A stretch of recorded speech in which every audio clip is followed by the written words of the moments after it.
সম্মানিত দর্শক এবং শ্রোতাবৃন্দ, আমি যশোরী বাংলাদেশি সেবা পার্টির পক্ষ থেকে আপনাদের সকলকে জানাই আসসালামু আলাইকুম রহমতুল্লাহ। আমি দেশের সন্তানদের জন্য কিছু উপদেশ দিতে চাই,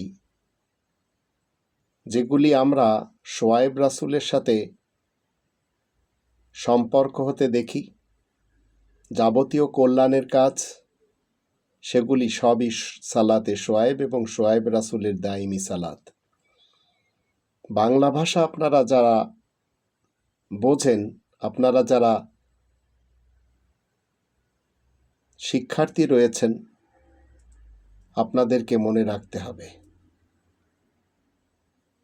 কখনো কাউকে ছোট করে দেখা যাবে না। যদি সেটি করা হয় তাহলে নিজেই ছোট হয়ে যেতে হবে। এটাকে বলা হয় সুন্নাতুল্লাহ। আমাদের আশেপাশে অনেকে জুতা সেলাই করেন, তাই বলে জুতা সেলাইকারীদের সামনে যে আপনি পা বাড়িয়ে দিবেন, এটিও ঠিক হবে না। বরং জুতোটা নিজে একবার মুছে দিয়ে তারপরে সেলাই করতে দিন। আবার যখন জুতা কিনতে যাবেন তখন আপনি নিজে ট্রায়াল দিন। রিক্সা চালকদের সাথে ভালো ব্যবহার দেওয়ার চেষ্টা করুন। তারা কিন্তু আমাদের চাচা মামাদের অন্তর্ভুক্ত। তারা কেউ বাবার বয়সী, কেউ ভাইয়ের বয়সী। আবার যারা কাজের সহযোগী রয়েছে তাদেরকে কামলা বা কাজের লোক বা কাজের বুয়া এসব বলে ডাকা ঠিক হবে না। কারণ তারা কারোর ভাই বোন, মা বাবা।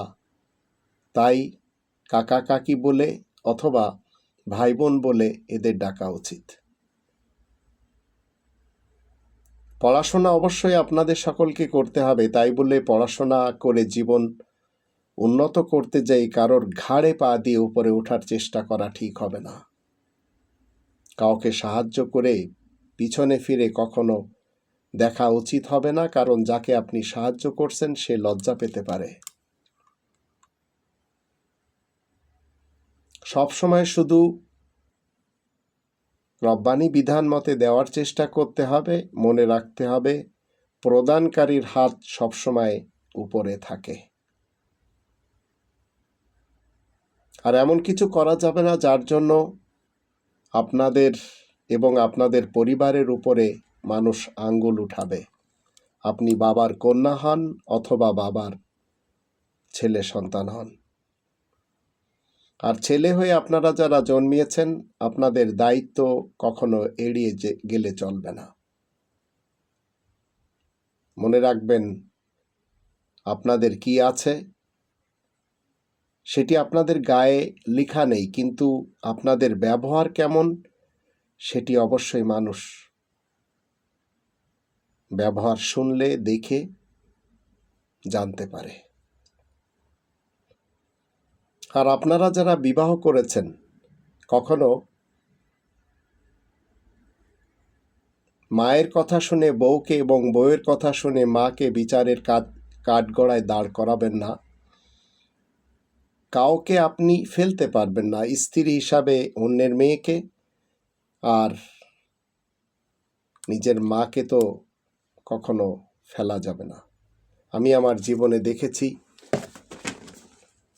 যে স্ত্রী তার স্বামীকে তার মা থেকে আলাদা করেছে, সেই স্ত্রীর মাকে আল্লাহ তাআলা উঠিয়ে নিয়েছেন। আবার এমন ভাই বোনদেরও দেখেছি যারা মাকে দুটি সন্তান থেকে আলাদা রেখে তারা আনন্দ ফুর্তি করতে চেয়েছে, কিন্তু তারা সবাই বিভিন্ন রোগে আক্রান্ত অথবা কোনো না কোনো পরীক্ষায় তারা বেঁধে আছে। তো আপনারা যখন রাস্তায় হাঁটবেন তখন আপনাদের দেখে হাঁটতে হবে। আবার যদি কেউ পড়ে যায় তাকে তুলতে হবে। আবার কারোর বাসায় নিমন্ত্রণ খেতে যাচ্ছেন, যাওয়ার পূর্বে বাসার থেকে অন্তত কিছুটা হলে খেয়ে যাবেন, যাতে কারো বাড়ির ভাতের অপেক্ষায় না থাকতে হয়। আবার নিমন্ত্রণ খাওয়ার পর কখনো খাবার নিয়ে সমালোচনা করবেন না, কেননা কেউ তার বাড়ির খাবার অস্বাদ করার চেষ্টা করে না, স্বাদের খাবার পাকাতে চায়। তাই বলে আপনার উচিত হবে না কোনোভাবে আপনি খোঁটা দিবেন। এটি আমাদের সবসময় মনে রাখতে হবে। এছাড়া বড়দের মাঝে সবসময় মনে রাখবেন, আপনাদের জন্য চেয়ারটা কিন্তু বরাদ্দ নেই, বরাদ্দ আছে ছোটদের মাঝে। আর সবসময় বড় হওয়ার জন্য আপনি অহংকার করবেন না, তবে মানুষ হওয়ার চেষ্টা করবেন, তবেই আপনি বড় হবেন। শ্বশুর কিংবা শাশুড়িকে এতটা সম্মান দিতে হবে যাতে তার মেয়েকে আপনার বাড়ি পাঠানোর জন্য উতলা থাকে। আবার বাইক বা মোটরসাইকেল কখনো জোরে চালাবেন না, তাতে আপনার কলিজার কাঁপুনি বেড়ে না গেলেও রাস্তার পাশে থাকা মানুষটির কাঁপুনি কিন্তু বেড়ে যাবে। মনে রাখতে হবে, সৎ মানুষেরা নিঃসঙ্গ হয় এবং সকলের আক্রমণের লক্ষ্যবস্তু হয়। এটি আমার এই 55 বছরের দেখার ইতিহাসে একটি বড় অধ্যায়। মনে রাখতে হবে, আমাদের দেশে যত মাজার পূজারী রয়েছেন, পীর পূজারী রয়েছেন, এরা কখনো রব্বানির শাসন ব্যবস্থাকে পছন্দ করেন না। আর মানুষের বানানো ধর্ম যারা প্রমোট করে তারা ভণ্ড। আর যিনি ত্যাগ করে দিন ইসলামে আসেন তিনি হচ্ছেন মহাজ্ঞানী। আর যারা মানুষের লেখা মিথ্যা হাদিসের অনুসরণ করে তারা কখনো রব্বানি বিধানের দিকে আসতেই পারে না। তো আপনাদের সকলকে মনে রাখতে হবে, এদেশের রাজনীতিতে হুজুরদের মন গড়া ধর্ম আছে, কিন্তু দিন ইসলাম নেই।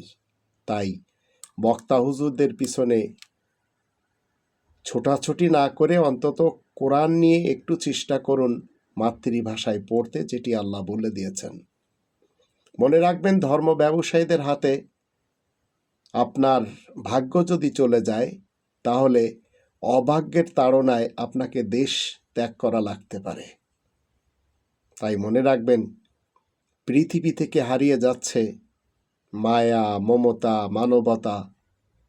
আর পাল্লা দিয়ে বাড়ছে কি জানেন? লোভ, হিংসা এবং অহংকার। আর এটি আমরা সবচেয়ে বেশি দেখতে পাচ্ছি যারা দুর্নীতিবাজ মোল্লা এবং যারা দুর্নীতিবাজ পলিটিশিয়ান। তো ধর্মজীবী মোল্লা বলেন, দুর্নীতিবাজ পলিটিশিয়ান বলেন, এরা একে অপরের অংশ। আর এই কথাটি মনে রাখবেন, ইসলামী দল বলতে বাংলাদেশে অন্তত কিছু নেই। মূলত সবাই ধর্মীয় অনুভূতিকে পুঁজি করে ক্ষমতায় যাওয়ার ধান্দা ছাড়া আর কিছুই দেখাচ্ছে না। তবে বাংলাদেশি সেবা পার্টি একমাত্র রব্বানি প্ল্যানে দেশ চালাতে চায়। কখনো স্বার্থের সাথে কারোর সাথে চলবেন না, নিঃস্বার্থে এবং নিঃস্বার্থভাবে সকলের সাথে চলবেন। ভবিষ্যতে যেন এমন না হয় যে এই নতুন বাংলাদেশ আর আয়নাঘরের বিভীষিকা না দেখায় ফেরত না আসে, সেদিকে আমাদের সকলকে লক্ষ্য রাখতে হবে।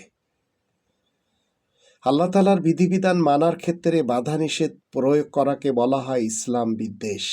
কিন্তু আমাদের দেশে কোনো ভণ্ড হুজুরের বিপক্ষে আমি যশোরী যখন কথা বলি, কোরআনের সত্যটা যখন বলি, তখন আমার আপন ভাইয়েরা আমাকে ইসলাম বিদ্বেষী বলে। তারা জানে না ইসলাম কি জিনিস, কারণ তারা কেউ কোরআন কখনো পড়ে দেখেনি। মনে রাখবেন, বিশ্বাসঘাতকের চরিত্র বদলায় না, সুযোগ পেলে আবারও বেঈমানি করবে। আপনাদের সকলকে সদা সর্বদা মনে রাখতে হবে, দাড়ি, টুপি, পাগড়ি, মুখ ঢাকা, বোরকা এগুলি ইসলামের কোনো সেক্টরের অংশ নয়, বা এগুলি ইসলামের কোনো সেক্টর না। আর এটিও মনে রাখবেন, দাজ্জালের আগমন, ঈসা রাসূল আকাশ থেকে আসবেন, ইমাম মেহেদী আসবেন, এগুলি কোরআন মতে ইসলামের মতবাদ না।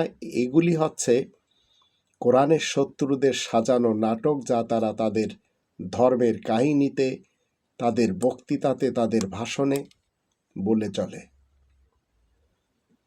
মনে রাখবেন, এদেশের বড় বড় প্রতিষ্ঠানের শিক্ষার্থীরা বিদ্যার চেয়ে অহংকারটাই বেশি শেখে।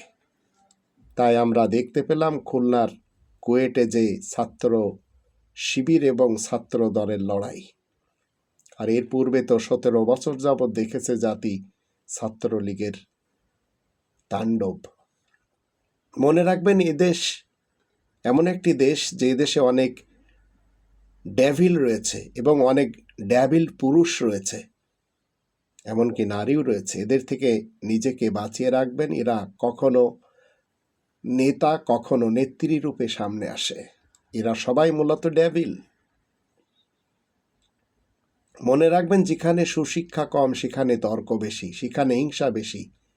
তাই আপনাকে হিংসুক এবং তর্কবাগীশ হতে হবে না। আর এটি আমরা ধর্মের মাহফিলে সবচেয়ে বেশি দেখেই চলেছি। তাহিরি হুজুর বলেন, শেখ আহমদুল্লাহ বলেন, মিজানুর রহমান আজহারি বলেন, এরা এমন কিছু ডায়লগ মানুষের সামনে তুলে ধরে যাতে তারা চিন্তা করতে বাধ্য হয় যে এই লোকটি কি বলল। কেউ বলে কাউবয়, আবার কেউ বলে মৌলবীদেরকে আমি জুতার তলাও মনে করি না, আবার কেউ বলে কোরআন হাতাইলে কোনো কিছু পাওয়া যাবে না, কারণ কোরআন পাইকারি কথাবার্তার জায়গা। মনে রাখবেন, যারা রবের সাজানো গোছানো দেশটাকে ভাঙ্গনের খেলাঘর বানিয়ে চলেছে তারা সবাই দেশদ্রোহী। বাংলাদেশি সেবা পার্টি দেশটিকে সুন্দর করে সাজাবে রব্বানি প্ল্যানে, তাদের সাথে দেওয়ার চেষ্টা করবেন। আপনি একটু সময় পরে অবশ্যই দেখতে পাবেন এবং বুঝতেও পারবেন অনেক মানুষ আপনাকে ব্যবহার করেছে, তবে তারা আপনাকে ভালোবাসেনি, কিন্তু আপনি সবাইকে ভালোবেসেছিলেন। আমার জীবনেও সেটি ঘটেছে। আপনাদের সকলকে আলাদা আলাদাভাবে আমি বলতে চাই, আপনারা যারা আমার বাংলা ভাষা বুঝছেন, মনে রাখবেন, মানুষের বানানো ধর্মের নামে ভণ্ডামি করে অর্থ উপার্জন করা যত সহজ, আল্লাহ তাআলা শান্তির পৃথিবীতে অন্য কোনো উপায়ে তা সহজ নয়, যেটি আমরা আমাদের এই ছোট্ট স্বাধীন বাংলাদেশে দেখতে পাচ্ছি।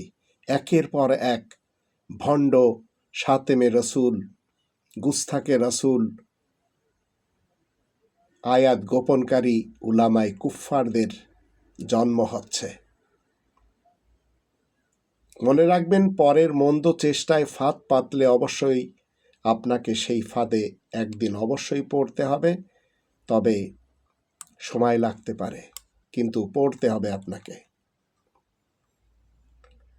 মনে রাখবেন, ভণ্ডামি যারা করে, এই ভণ্ড সমাজ ভণ্ডামি করে মানুষের শ্রদ্ধার প্রশংসা পাওয়ার লোভ যারা করে চলেছে, তাদের দলে আপনাকে যাওয়া ঠিক হবে না। মনে রাখবেন, কিছু মানুষ বলবে যার গাড়ি বাড়ি আছে সেই সফল, অথচ কোরআন বলে যে নিজেকে শুধরে নিয়েছে সেই সফল। মনে রাখবেন, যারা আল্লাহ তাআলার ইবাদত বন্দেগী করে তারা কখনো বাসে, লঞ্চে, রোডের সাইডে মানুষের কাছে হাত পাতবে না টাকা চাওয়ার জন্য, এমনকি বিকাশে, নগদে কিংবা রকেটে। অনেকে দেখবেন ধর্মের খোয়ার মাদ্রাসা তৈরি করে নিয়ে লিখে রেখেছে আপনারা নগদে, রকেটে কিংবা বিকাশে টাকা পাঠান, আর এই টাকাগুলি মাদ্রাসার মোহতামিমরা খেয়ে তারা তাদের ভুঁড়ি গণেশের মতো বানায়। তিনজনের নিকট কখনো গোপন কথা বলার চেষ্টা করবেন না। একজন স্ত্রীলোক, দুইজন জ্ঞানহীন মূর্খ, তিনজন শত্রু। আর কৃতজ্ঞ মানুষের চেয়ে কৃতজ্ঞ যে কোনো পশু শ্রেয়, এটা মনে রাখবেন। আমি আল্লাহকে সবচেয়ে বেশি ভয় পাই, তারপরে ভয় পাই সেই মানুষকে যে আল্লাহকে মোটেই ভয় পায় না। কারণ এরা আপনাকে অপমান করতে, অপদস্থ করতে একটু দেরি করবে না। তো এমন জীবন আপনাকে আমাকে কায়েম করতে হবে যে আপনি যেন মৃত্যুর পর মানুষের পক্ষ থেকে ক্রন্দন পান। আর এই জীবনে যদি আপনি স্বর্গময় না থাকতে পারেন, স্বর্গে না থাকতে পারেন, পরকালের স্বর্গ আপনাকে কখনো মিলবে না। তাই আপনাকে কখনো সেই হিংস্র বাঘের উপরে দয়া করলে হবে না, যে নিরীহ হরিণের উপর জুলুম করার নামান্তর। তো যেসব নেতা নেত্রী এবং কর্মীরা, যেসব ধর্মজীবীরা রব্বানি সিস্টেমের বিপরীত মানুষকে মতবাদ দেয় এবং মানুষকে হিংস্র বানায়, এদের সাথে অন্তত যাওয়া যাবে না। প্রতাপশালী লোককে সবাই ভয় পায়, কিন্তু শ্রদ্ধা কেউ করে না। আর দেয়ালের সম্মুখে দাঁড়িয়ে কথা বলার সময় সতর্ক থাকতে হবে, কারণ আপনি জানেন না যে দেয়ালের পিছনে কেউ কান পেতে দাঁড়িয়েও থাকতে পারে। মুখের কথা কিন্তু থুতুর মতো, যা একবার মুখ থেকে ফেলে দিলে আর ভিতরে নেওয়া সম্ভব নয়। তাই কথা বলার সময় খুব চিন্তা করে কথা বলা উচিত। মন্দ লোকের সঙ্গে যারা ওঠা বসা করে, যার ওঠা বসা রয়েছে, সে কখনো কল্যাণের মুখ দেখবে না, এটি নিশ্চিত। আমাদের দেশে এমন কর্মীদের আমরা দেখতে পাই যারা তাদের বিপদে ফেলে ভিন দেশে বসে কোরমা পোলাও খায়, আর এরা যখন শোনে তারা অসুস্থ হয়েছে, আল্লাহ তাআলার কাছে প্রার্থনা করে। দুই শত্রুর মধ্যে এমনভাবে কথাবার্তা বলতে হবে যারা পরস্পরে মিলে গেলেও যেন আপনাকে লজ্জিত হতে না হয়। আপনাকে মনে রাখতে হবে, বাঘ না খেয়ে মরে গেলেও কুকুরের মতো উচ্ছিষ্ট মুখে তুলে না, কখনো কুমিরের মতো পচাবাসি খায় না। এই জগতে এবং জগতে যা আবশ্যক, কোরআন যেভাবে বলে, তা যৌবনে সংগ্রহ করে নেওয়া উচিত। আর কোনো কাজেই প্রমাণ ছাড়া বিশ্বাস করা উচিত হবে না। অজ্ঞের পক্ষে নীরবতাই হচ্ছে সবচেয়ে উত্তম পন্থা। এটা যদি সবাই জানতো তাহলে কেউ অজ্ঞ হতো না। তাই আসুন আমরা সবাই কোরআনের যে 5টি দাবি রয়েছে, কোরআনকে শতভাগ বিশ্বাস করা, কোরআনের ভাষায় কোরআন পড়া শেখা, মাতৃভাষায় কোরআন জানা এবং কোরআন মতে জীবন কাটানো, আর কোরআনের তাবলীগ করা, এই 5টি দাবি যদি আমি জীবনে ফুলফিল না করতে পারি, তাহলে স্বর্গের স্বপ্ন দেখা একেবারে অনর্থক। আল্লাহ আমাদের তৌফিক দান করুন, আমরা যেন শোয়াইব রাসূলের দাইমি সালাতকে সবসময় ভালাইয়ের মাধ্যম দিয়ে কায়েম করতে পারি, আর ইব্রাহিম রাসূলের কায়েমি এবং দাইমি 5 ওয়াক্ত নামাজকে রুকু, সেজদা, কায়দা এবং কিয়ামের মাধ্যম দিয়ে আদায় করতে পারি। আল্লাহ আমাদের সেই তৌফিক দান করুন।